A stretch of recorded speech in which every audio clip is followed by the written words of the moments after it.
Now, if you're having Bluetooth problems on your new Toyota, well, there are a few things that you could try doing here before consulting or calling the support team for this.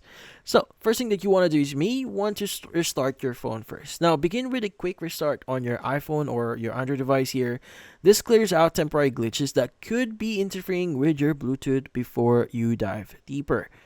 Now, if this does not work, the next thing that you want to do is you want to do a soft reset on your Toyota's infotainment system.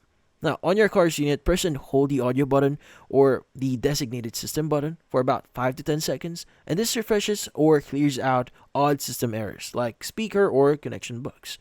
Now, also, you may want to remove the Toyota connection from your phone. Now, you want to go to your phone's Bluetooth settings, find your Toyota, like for example, your Toyota Corolla here, tap the I or options button and select the forget this device option.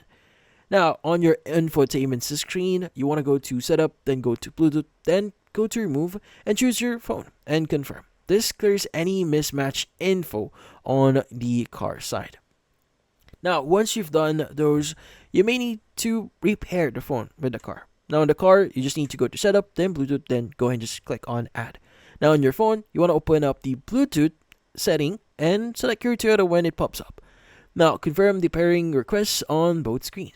Now, from there on, also enable notification and messaging access. So once paired, open the Bluetooth details for your Toyota on your phone. Switch to show notifications or allow contacts or messages. And this makes sure text, calls, and contacts sync properly. And also, from then on, just test everything and confirm it's fixed. Now, hit the phone button in the car. Check if if the contacts load. Send yourself a test text here and play some music. And if it's all smooth, your Bluetooth is good to go. But that's about it. Hopefully this video was able to help you like and subscribe to our channel. Thank you for watching.